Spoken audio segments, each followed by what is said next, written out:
नमस्ते बच्चों, आप लोग कैसे हैं? ज़रूर अच्छे होंगे। कल हम लोग कक्षा चतुर्थ के लिए हिंदी पाठ्य पुस्तक की पाठ 4 शीर्षक सबसे प्यारा मेरा घर इस कविता का वाचन किए। आप लोग भी इसे सस्वर जरूर वाचन किए होंगे और इस कविता को याद भी किए होंगे। आज हम लोग इसी कविता के अर्थ पर चर्चा करेंगे। बच्चों, हम सभी जानते हैं कि हमारा घर सबसे प्यारा होता है, अपना अपना ही होता है। कहा जाता है कि घर ईंट तथा दीवारों से निर्मित नहीं होता, बल्कि उसमें रहने वाले जितने भी परिजन हैं, यानी जितने भी परिवार हैं, उनके आपसी प्रेम एवं सौहार्द की भावना से ही अच्छा रहता है। हम लोग अब इस कविता के अर्थ को ध्यान से सुने। इस कविता में एक बालक अपने घर को सबसे सुंदर और सबसे प्यारा बता रहा है। साथ ही साथ उसके साथ उस घर में रहने वाले उसके मम्मी पापा, दादा दादी, भैया एवं दीदी, वो सबको अच्छा बना रहा है और कहता है यह घर सबके लिए है। सुने ध्यान से। सबसे प्यारा, सबसे सुंदर, सबसे प्यारा मेरा घर, पापा मम्मी दादा दादी, भैया दीदी सबका घर। एक बच्चा कह रहा है मेरा घर सबसे सुंदर है, मेरा घर सब घरों से प्यारा है। मेरे घर में रहने वाले मेरे पापा मम्मी दादा दादी, भैया एवं दीदी जितने भी हैं, यह घर सबका है, किसी एक व्यक्ति का नहीं है।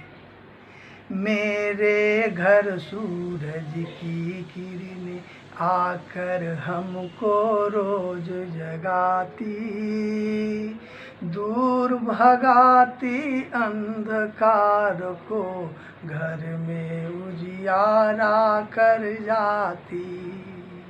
कहता है बच्चा कि मेरा घर इतना सुंदर है, इतना सुंदर है कि प्रतिदिन सूरज की किरणें आकर के हम लोगों को जगाते हैं और साथ ही साथ अंधकार को भी दूर भगाती है और घर में उजियारा कर जाती है, यानी घर को रोशन कर जाती है। मेरे घर की सुंदर बगिया में नित पंछी कलरव करते, अपनी मीठी बोली से मोहित सबका मन करते। बच्चा कहता है कि मेरा घर एक सुंदर वाटिका की तरह है, यानी फुलवारी की भांति है ना। और जिस तरह से फुलवारी में बहुत प्रकार के पक्षी कलरव करते रहते हैं, उसकी मीठी बोली से वह वाटिका गुंजायमान रहती है, ठीक उसी प्रकार से मेरे घर रूपी वाटिका भी हमारे घर के सभी सदस्यों से गुंजायमान रहता है और सबकी आवाज़ सभी को यानी एक दूसरे को भी मोहित करते रहते हैं।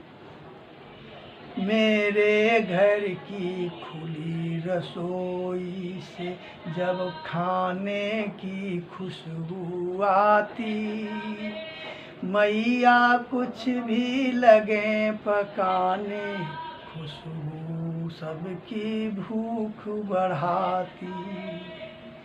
देखिए, इसमें कहा जा रहा है, बच्चा कहता है कि मेरे घर में जो रसोई घर है वह रोशनदार है, यानी उसमें खिड़कियाँ भी है।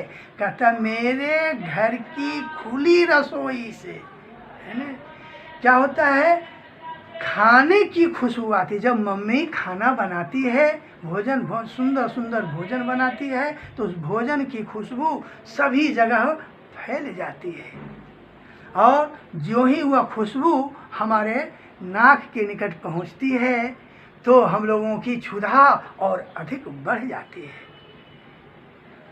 माँ के हाथ का स्वादिष्ट खाना हम सब मिलकर प्यार से खाते, सुख दुख एक दूजे से कहते, करते दिन भर की सब बातें। कहते माँ के हाथ से बना हुआ स्वादिष्ट खाना हम लोग सभी मिलजुल करके खाते हैं और प्यार से खाते हैं। कभी घर में एक दूसरे से लड़ाई झगड़ा भोजन के लिए नहीं करते हैं। इसके साथ ही साथ हम लोग भोजन के समय आपस में सुख दुख की बातें भी एक दूसरे से बताते हैं। दिन भर हम लोगों ने क्या किया इसकी भी चर्चा हम लोग करते हैं। बच्चों, आप लोग इसे ध्यान से सुने होंगे, यदि नहीं सुने तो पुनः आप एक दो बार इस कविता के अर्थ को ध्यान से सुने और इसके अर्थ को मनन करें तथा अपने घर को भी स्वर्ग की भांति बनाने की कोशिश करें और इसके प्रश्न उत्तरों को बनाने का प्रयास करेंगे। धन्यवाद।